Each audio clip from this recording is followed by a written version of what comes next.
Le point de l'actualité est-elle relayé par les canards, sans doute ponctué par le sujet de dépôt de dossier de candidature à la Sénat, nous dira sans doute Coduvia Métonon. Nous allons plutôt nous retourner vers lui pour savoir ce qu'il a pu concocter pour nous ce matin. Coduvia Métonon, bonjour. Bonjour Joël Tondi, bonjour à nos amis téléspectateurs. Oui, effectivement, le dossier de dépôt de candidature fait également la une des journaux, mais figurez-vous que sur le terrain, déjà, ça joue très fort. Des tirs à balles réels, des pertes en vies humaines. Vous parlez du Bénin C'est ou autant du de Nigeria? préoccupations. Le Nigeria se porte plus ou moins mieux que le Bénin aujourd'hui, malgré les actions de Boko Haram. Lorsque vous appréciez aujourd'hui la situation socio-politique durant cette période de post-électorale, de crise post-électorale, si vous voulez bien l'expression, eh bien, il y a pire, parce que la démocratie béninoise n'en a jamais connu autant donc que par le passé, et ça interpelle plus d'un. Je vous le rappelle, il y a déjà eu des pertes en vies humaines, même si le tout-puissant général croit avoir la situation en main. Alors, on a plutôt hâte de découvrir. Ça paraît intéressant. Si vous voulez découvrir, allons donc avec le journal La Dépêche qui écrit effectivement crise préélectorale au Bénin, l'impasse s'installe, la rue gronde, la Sénat clôture en crise, situation très tendue à Tchaourou et à Kélibo. Ce ne sont pas des expressions qui rassurent. En tout cas, Société Natidengou, 2 étudiants recherchés dans les eaux de chute de Kota parce qu'ils sont postés disparus à ce niveau. Dernière nouvelle, on apprend qu'il y a eu des pertes en vies humaines également à ce niveau. Le journal du service public La Nation qui écrit législative de 2019, cette liste de candidatures provisoires à la Sénat et puis décès d'un baobab de la musique, Stan Toron rompt avec le tambour. L'audace info, le geste de la paix toujours attendu, des rues s'enflamment, des soulèvements et manifestations dans plusieurs villes du Bénin, échange de tirs à Kélibo, halte à la violence préconise le canard et puis déchargé de ses fonctions de préfet du littoral pour scandale domanial depuis la prison, loin des regards indiscrets, Tobola passe service. Le nouvel observateur, crise pré-législative au Bénin, des citoyens refusent de cautionner l'exclusion de l'opposition. Ils mettent en garde Patrice Talon contre sa volonté d'écarter ses adversaires politiques. Sprint législative 2019, Sakalafia, juge et parti, s'interroge le journal. Et puis, l'élection législative d'avril 2019, 7 partis en compétition, FCBE et Restaurer Espoir, n'ont pas déposé leur dossier. Et parlant donc de ce dossier, échec de la rencontre entre le chef de l'État et l'opposition, les dossiers de l'opposition sont une affaire personnelle du chef de l'État. Alors l'événement précis, dépôt des dossiers de candidature pour les législatives de 2019, cette partie enregistrée à la Sénat, SCB et Restaurer l'Espoir absent, les noms de quelques candidats retenus à cet effet. Et puis décès dans le monde artistique, Stan Toron n'est plus, écrit donc le journal, l'événement précis matin libre pour terminer. Législative du 28 avril 2019, le point de la situation, tout sur la veille d'hier à la Sénat, FCBE, USL, recours infructueux à la Cour. La liste des déçus de talent s'est allongée. Que fera désormais l'opposition? Et puis Natidengou, les eaux des chutes de quotas emportent 2 étudiants. Merci, Coduvia. Maintenant, nous allons commencer par où? Vous avez commencé. La Dépêche. Crise préélectorale au Bénin. L'impasse s'installe, la rue gronde, la Sénat clôture en crise. Situation très tendue à Tchaourou et à Kélibo. C'est le dernier pan qui doit préoccuper tout le monde parce que c'est la conséquence logique des précédents que vous avez évoqués. Je veux parler donc de ces situations-là.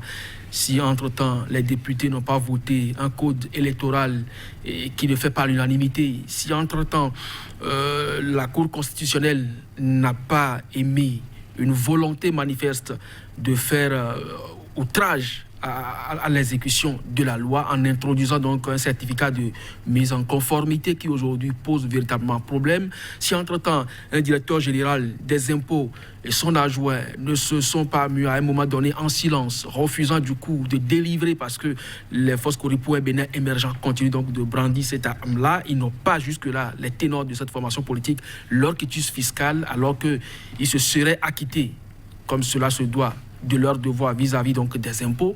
Donc s'ils n'ont pas le précieux sésame, je ne crois pas qu'ils puissent donc aller au niveau de la Sénat. Et les militants à la base pensent que c'est une volonté manifeste du pouvoir donc de bloquer ces formations politiques et leurs ténors. Et là-dessus, ils sont montés au créneau sans mot d'ordre de grève, sans mot d'ordre du moins de ces acteurs politiques. Là-dessus, on dénomme des morts, on dénomme des paralysies de l'économie. Parce que lorsque vous bloquez la voie inter-État Cotonou-Parakou à hauteur de Tchaourou, vous savez déjà ce que cela implique en termes de coûts pour l'économie nationale. Donc c'est des faits qu'on pouvait quand même éviter au départ. Et plusieurs fois déjà sur ce plateau, nous l'avons dénoncé en tant que journaliste, mais vous avez également reçu des invités qui ont donné quand même des pistes de solutions. Mais malheureusement, comme depuis un certain temps dans la République, on fait ce qui nous semble. Et là-dessus, on paye le prix fort aujourd'hui. C'est des citoyens, c'est des militaires, nous a-t-on dit aussi, des policiers qui sont blessés. Mais ceux-là, ils sont loin de la politique. Ils ne sont pas dans les fauteuils douillets. Je ne sais pas si c'est d'une présidence ou pas. Oui, la politique, parlons-en, c'est pareil que c'est la conséquence et ce n'est qu'un début. Mais on souhaite une issue plutôt heureuse à tout ceci. Le nouvel observateur qui nous ramène toujours à la politique sprint législative affiche nos confrères de l'autre côté. Sakalafia, juge, est parti avec une grosse interrogation. Oui, mais je vous l'avais déjà dit sur ce plateau, même si la loi l'autorise, pour moi, ça devrait quand même interpeller les consciences. Vous ne pouvez pas être candidat sur une liste et en même temps délivrer des quitus pour autoriser les autres formations politiques à compétir au même titre que vous. Parce qu'il y a des députés qu'il va autoriser alors dans sa circonscription électorale.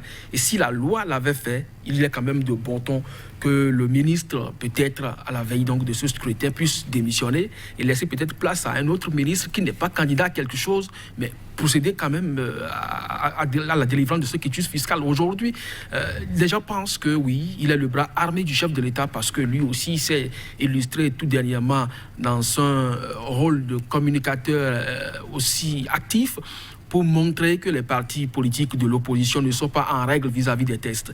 Mais lorsqu'il c'est le ministre Sakalafia qui doit donner l'autorisation à ces formations pour dire oui, vous êtes en conformité avec les tests, alors que lui-même il est candidat à quelque chose. Donc sur une formation politique, moi je crois que ça pose un problème.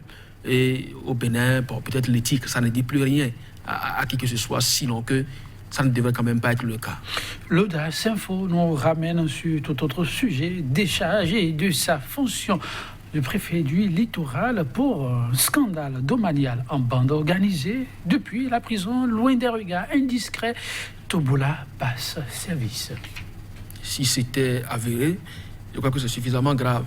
Parce que lorsqu'on parle de passation de charges, ça voudra simplement dire que vous laissez aussi bien des passifs que des actifs à votre successeur.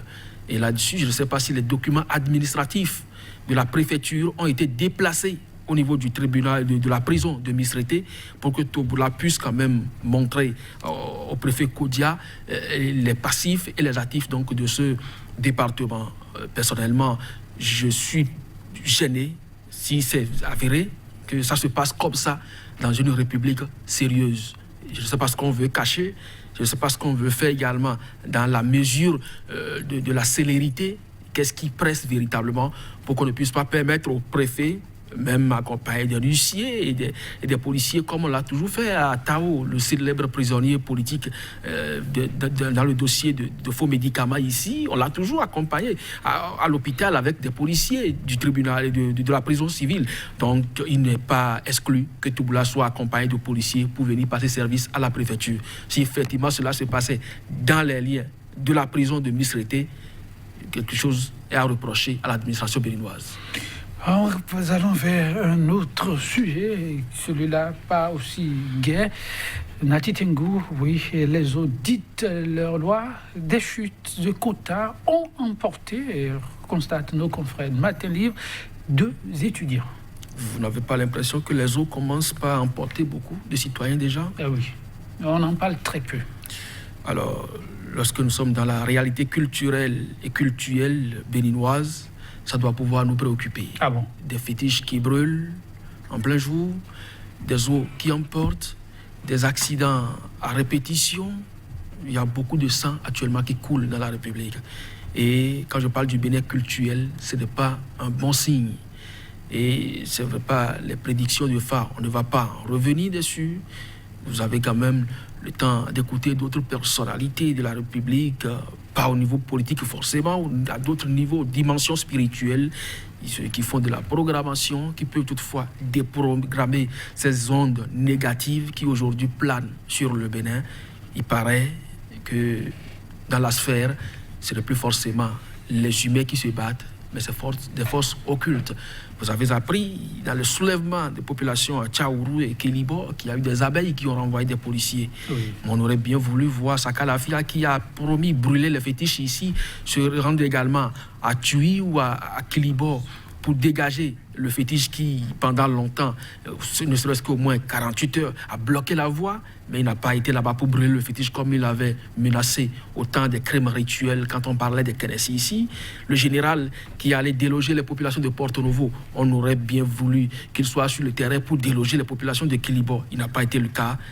Nous invitons les uns les autres à garder patience. Le Bénin est un et indivisible. Mais lorsque les actes ne concordent pas à la paix, je ne sais pas si c'était vraiment un comportement qu'on est en train de cultiver. Merci, Kodovia Mitonou. Le Bénin sous les feux de la rampe. En tout cas, tout le meilleur pour les citoyens béninois. L'Afrique de l'Ouest, pas forcément une zone de grande stabilité à en ajouter. Ce serait bien regrettable. Pour la revue du jour, ce sera tout, mesdames, messieurs. On se donne rendez-vous demain sans faute.